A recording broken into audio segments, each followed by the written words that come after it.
Welcome back to Papa Podcast Kepariwisataan MA.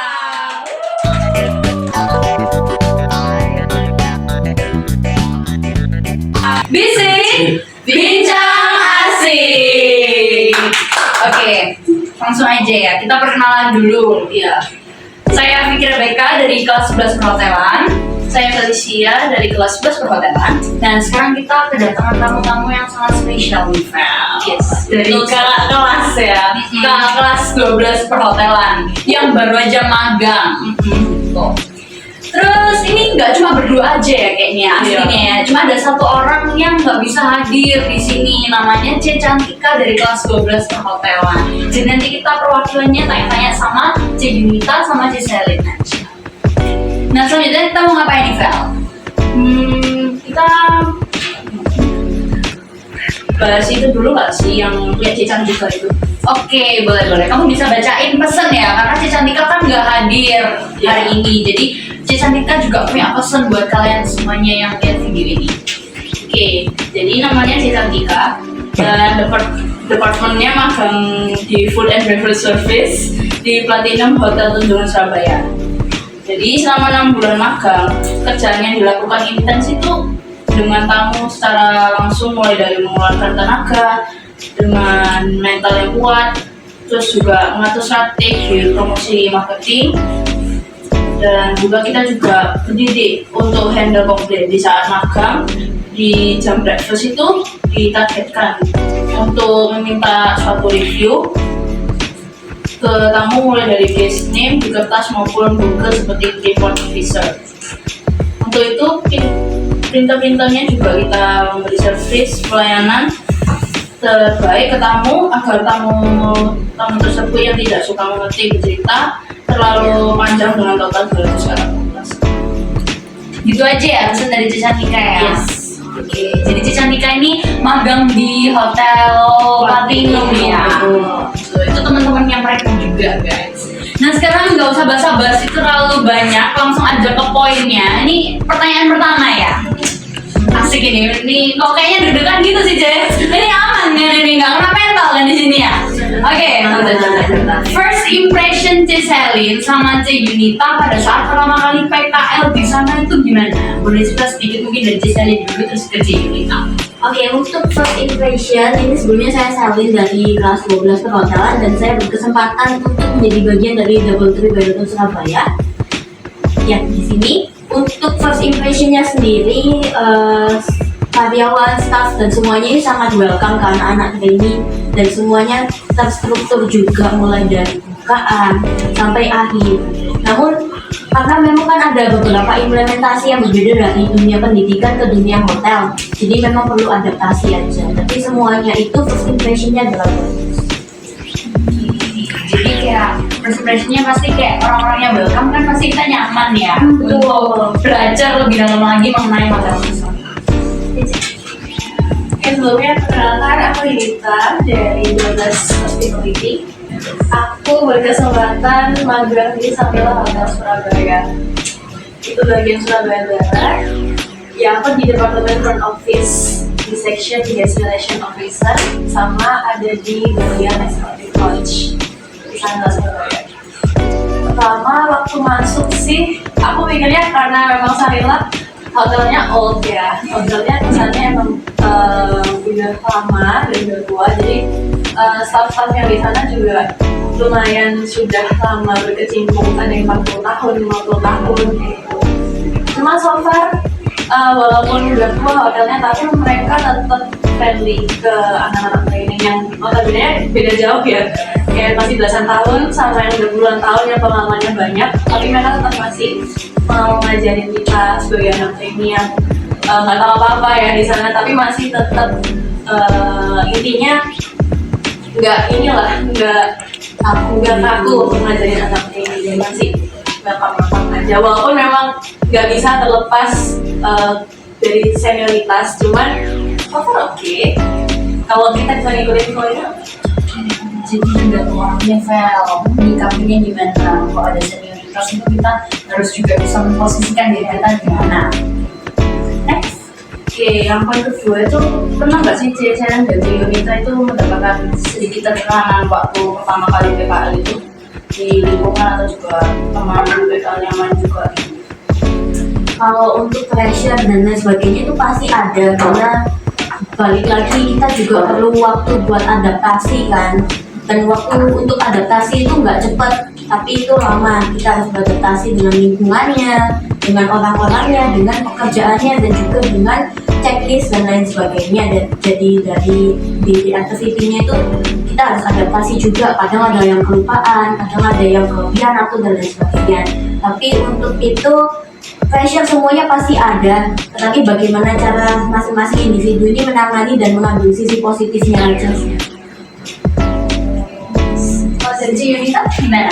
Kalau dari aku sama sih, 12 kayak Selin. Cuma memang kalau pressure di Sampila, mungkin aku sebutin pressure-nya lebih ke menghadapi orang-orangnya di sana sih.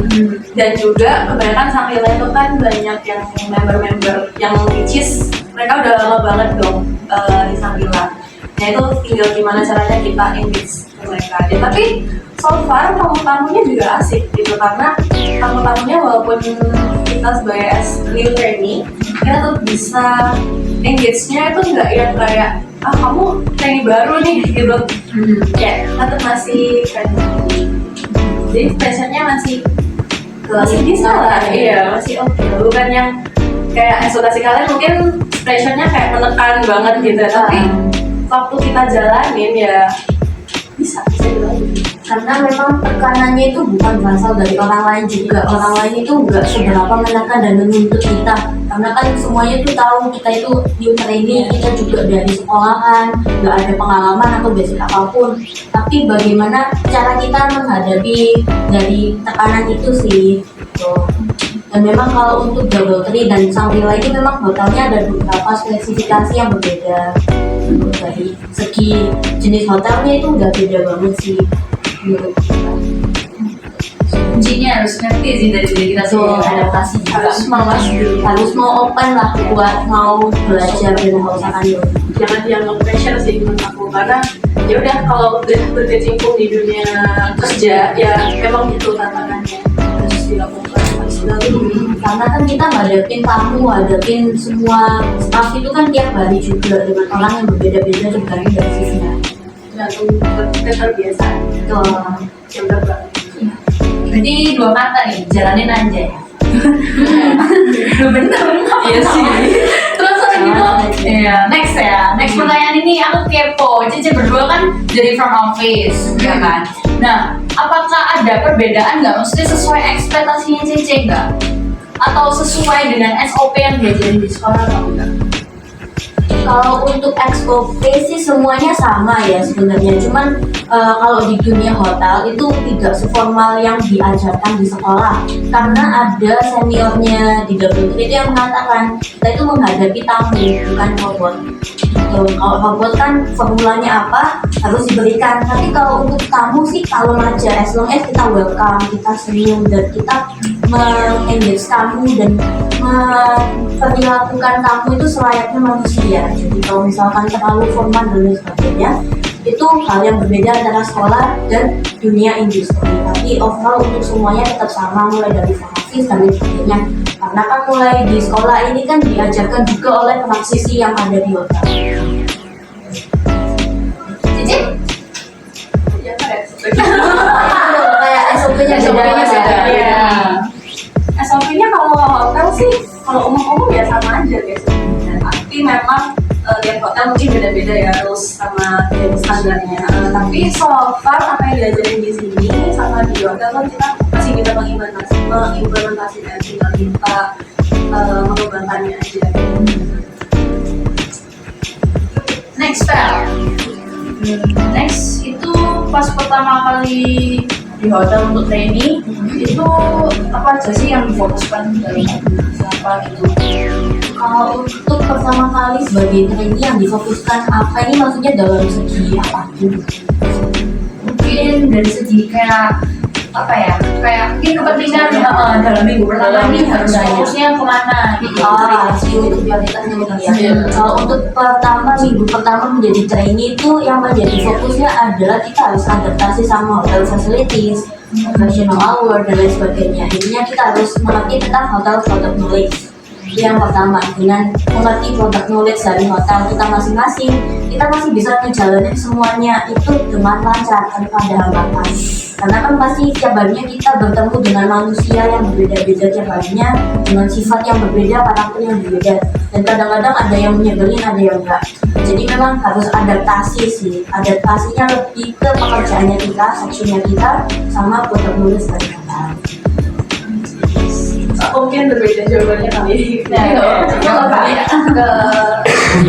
Ke fokus untuk bangun relasi ke orang hotel karena aku tahu aku baru di situ, so aku butuh banyak orang yang bisa aku nge-reach out pengetahuan aku. Walaupun aku udah ada bekal nih pengetahuan, tapi aku pastinya juga butuh pengetahuan lebih dong dari orang-orang yang lebih berpengalaman. So aku di Samila cukup banyak kenal dari departemen maupun departemen kitchen, departemen housekeeping, departemen FO sendiri juga. Jadi aku bangun relasinya itu supaya memudahkan aku di suatu hari kalau aku butuh pertolongan mereka gitu. Karena kan aku tahunya ya, karena mereka kan sudah lama gitu, udah berpuluh-puluh tahun. Jadi kalau nggak mau ya harus yang muda yang harus deketin mereka gitu. Supaya kita bijaknya juga bukan yang nggak mau belajar atau tapi yang kedua juga sama sih, lingkungan hotel sama product knowledge-nya harus.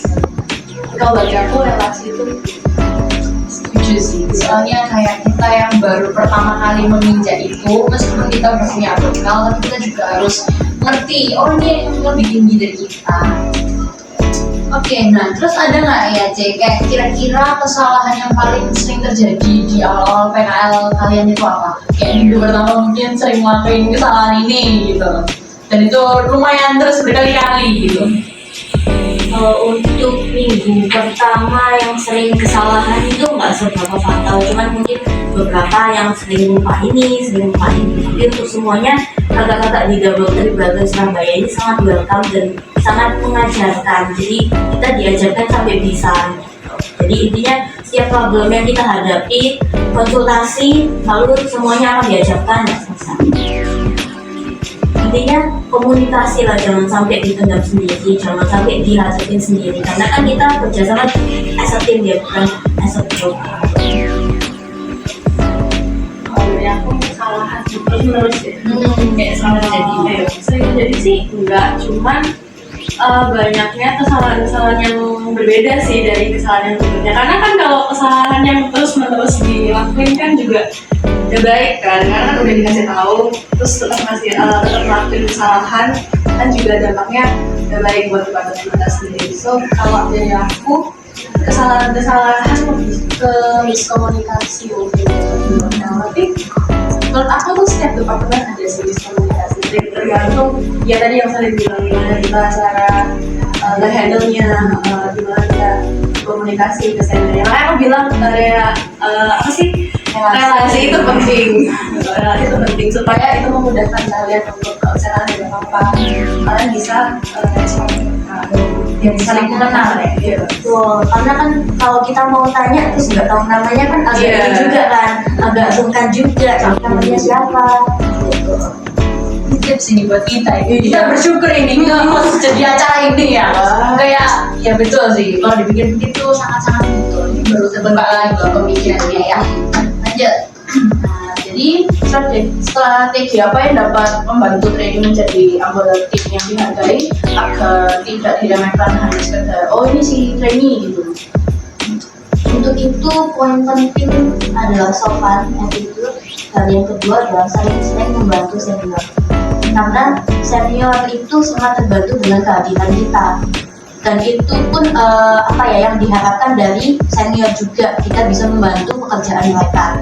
Kalau misalkan kita hadir tapi ya udah habis kerjaannya selesai langsung pulang, kan anggapannya kayak kok juga ya kan nggak sopan sih, karena kan memang itu haknya kita juga buat pulang on time dan juga overtime.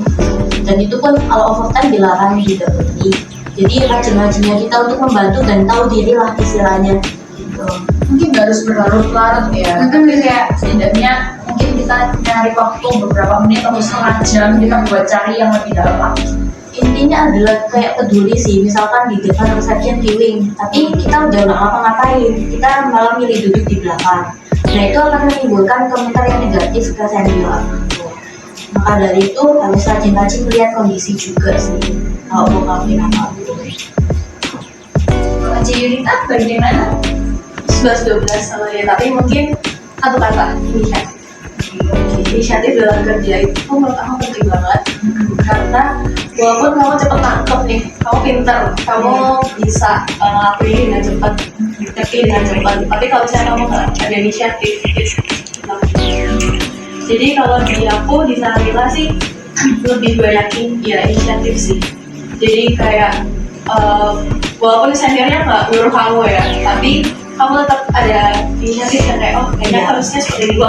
Kan kamu udah paham nih, apalagi kamu udah paham, udah pinter, so itu bakal membantu kalian dengan inisiatif. Terus kan knowledge-nya luas, lebar, bakal Karena itu juga salah satu cara kita untuk belajar dan berkembang sih. Dari misalkan bantu reception dan lain sebagainya, kita jadi tahu oh proses check-in itu kayak gini, dan section lain itu ternyata kayak gini kerjaannya. Jadi kita nggak putar aja di zonanya kita. Ada nggak sih tips and trick untuk menjadi seorang best trainee? Ini keren banget loh, jadi berdua. Semoga nanti kita seperti ini ya, Vel ya. Amin. Ya, gimana? Tipsnya itu kita harus survive, tapi lebih ke thrive juga. Dimana kita dalam suatu lingkaran atau suatu posisi kita harus terus berkembang. Dan di dalam tekanan pun kita harus selalu melihat celah sih. Jadi kita harus bisa berkembang, bisa survive, dan juga bisa berkembang di luaran sana dari luar sectionnya kita juga. Yunita, kalau dari aku sebenarnya aku nggak expect dapet Desainnya ya, sebenarnya bukan best trainee sih, ya lebih ke best review. Jadi gimana nilai orang-orang ke aku itu masuk di platformnya hotel. Jadi aku bisa dapet totalnya sebulan itu ada 19 atau 20 review dari kamu. Dan ya puji Tuhannya dapat, tapi nggak expect, nggak mengejar itu gitu. Cuman ya intinya ya tadi sih inisiatif gitu, karena mungkin aku banyak engage kamu, banyak lumayan deket lah sama kamu gitu. Jadi ya itu memudahkan aku untuk menang ini. Keren, tepuk tangan dulu. Oke, next nih pertanyaan terakhir. Iya, ini udah capek kita ngomongin. Oke, Terus lanjut ya.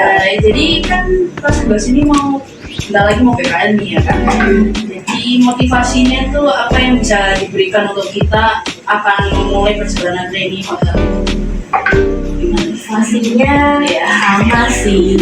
Intinya tadi inisiatif, kerjanya dari hati dan harus mau belajar dan harus akan ilmu. Ini aku deg-degan ini.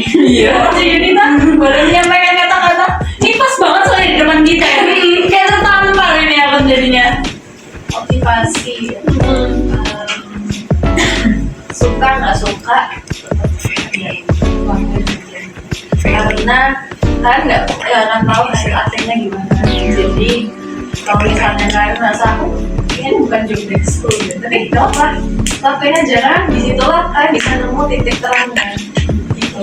Karena dulu sebenarnya aku kan jadi mikir, aku dulu nggak suka di bagian MBS untuk beverage service, tapi justru waktu itu aku kan awalnya di guest relation ya, terus baru naik ke executive lounge itu waktu 3 bulan. Setelah 3 bulan aku naik, terus aku mikirnya kayak executive lounge kan service ya gitu.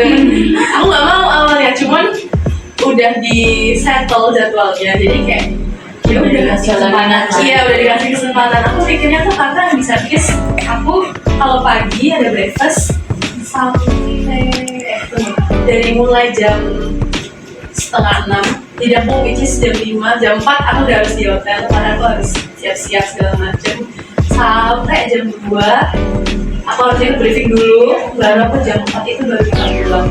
Dan kalau misalnya aku masuk sore jam 3 itu pulangnya juga malam jam 11. Jadi aku mikirnya aduh ini udah servis pulangnya molor. Aku sempet gak suka, cuman waktu aku jalanin ternyata enjoy ya, kayak nggak seberat tugasku di installation gitu. Apalagi di launch itu kan banyak banget, bukan banyak banget sih, tapi aku lumayan dapet fee banyak dari situ. Aku bayar tip banyak gitu karena kan servis ya. Jadi aku mikir nggak apa-apa gitu. Tapi ya mempelajari skillnya juga iya, hal-hal baru yang maksudnya udah aku dipelajari di master. Jadi aku tinggal mengimplementasikan aja. Dan mungkin tambahan di hotel ini temboknya itu berbicara. Iya, tiap hotel ada Di soalnya. hotel temboknya berbicara. Gimana tuh maksudnya? Apapun yang kalian lontarkan, yang kalian tindakan, perbuatan, pikiran, perkataan, semuanya itu pasti ada yang tahu dan ada yang nyampe. Walaupun kalian ngomong sendiri pun pasti ada yang tahu. Jadi kalian selalu jaga perkataan dan perbuatan, karena di hotel itu seniornya tuh nggak mantau kita, tapi tiba-tiba tahu. Dan hotel itu chainnya muter nih antara senior 1 ke senior 2, karena mereka pasti punya kenalan juga. Dan jangan sampai hal buruk itu sampai ke manajer dan lain sebagainya, akhirnya membuat nama baik atau reputasi kita itu buruk di semua hotel. Motivasi hari ini kan ini tanggal berapa Mbak? 12 Maret, diinget-inget ya guys. Sama tahu tanggal apa ya? Hoki ya. Iya. Ini nggak kerasa Cece, ini udah di pertanyaan terakhir. Terima kasih banyak sudah hadir ya. Seneng banget karena kita mendapatkan pembelajaran ya Fel ya. Pesan yang didapat itu banyak ya. Dan semangat juga buat tantangan yang selanjutnya ya Cece ya. Masih ada UKK dan lain sebagainya yang menantinya. Ya. Itu aja kali ya. Iya. Kita langsung penutup. Jangan lupa kalian like, comment, subscribe dan sebagainya gitu. Jangan lupa komen sebanyak-banyaknya juga. Oke guys, komen. Kalau nggak komen nanti ya jangan gitu deh. Jangan gitu. Oke, sekali lagi aku bilang bisik, nanti Cici jawabin bincang asik ya. Terus nanti langsung dada-dada, oke?